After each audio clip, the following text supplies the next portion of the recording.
De retour en terre congolaise depuis juin dernier, après 4 ans d'apprentissage au métier du bois, ces jeunes Congolais diplômés de l'université Guangsha de Chine sont reçus ce 23 novembre par l'ambassadeur de la République populaire de Chine auprès du Congo, en présence de Rosalie Matondo, ministre de l'économie forestière. Autour d'un déjeuner, ces désormais ingénieurs du bois n'ont pas tari de mots pour remercier les efforts fournis par les deux pays. Aujourd'hui, 4 ans, jour pour jour, que nous étions partis pour la Chine, grâce aux efforts conjoints du gouvernement congolais, de la République populaire de la Chine, pour une formation au métier du bois.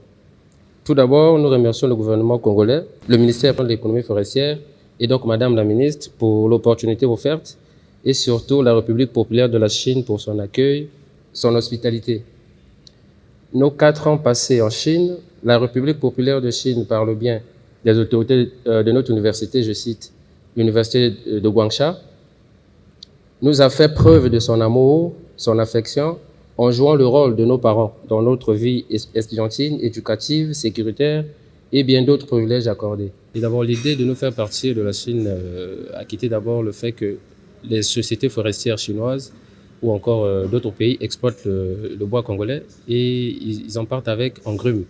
Et Madame la ministre a voulu à ce que des ingénieurs congolais puissent transformer le bois congolais sur place. La sculpture, la menuiserie, le design, la décoration du bois et bien d'autres encore sont entre autres les métiers appris par ces jeunes. Malgré la période sombre liée à la crise sanitaire due à la pandémie à coronavirus, ces ingénieurs des métiers du bois ont tenu bon grâce à l'appui multiforme des autorités administratives de la ville de Dongyong. Une ferme volonté exprimée au pays de Xi Jinping, mais aussi à la République du Congo. Pour Mafouline, cet apprentissage n'est qu'un premier pas vers l'avenir. Leurs études en Chine ne constituent que le premier pas de la coopération.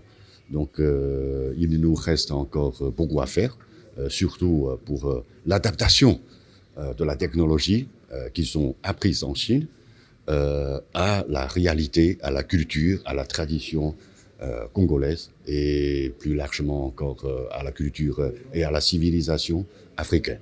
Donc je crois que la coopération et la collaboration n'est pas encore finie. Donc nous allons continuer, bien sûr. Madame la ministre est là. Il y a aussi des responsables du ministère de la formation. Oui, ils sont là. Je crois que c'est une question posée à tout le monde. Donc, mais de toute façon, notre idée, notre objectif est unique. Ils vont faire la coopération et à travers cette coopération,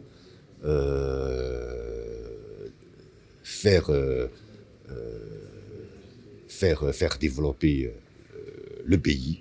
Ouais. Sans expérience professionnelle, ces 21 jeunes au total représentés ici par un échantillon réclament surtout le soutien des autorités pour faciliter leur intégration professionnelle. Un cri d'alarme qui a sur le champ obtenu gain de cause.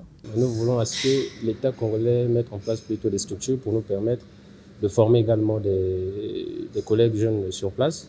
Pour ne pas que ce soit seulement des ateliers personnels, qu'on puisse produire des objets, mais nous voulons à ce qu'on soit, si possible, intégré beaucoup plus dans le domaine de l'enseignement technique, dans les séries de menuiserie industrielle pour donner cours, former des autres, en fait, montrer la technologie chinoise aux étudiants congolais, en fait, les élèves congolais. À partir de cette coopération gagnant-gagnant avec la République populaire de Chine, d'aller former ces étudiants parce que nous en avons besoin. Les étudiants qui doivent travailler dans le cadre des métiers du bois, c'est recherché par les entreprises. Nous avons besoin de cela dans notre société. Donc pour nous, c'était une occasion à saisir pour que nous ayons ce corpus des étudiants qui apprennent les métiers de sculpture de bois. Ils sont revenus, maintenant nous leur disons 2 choses.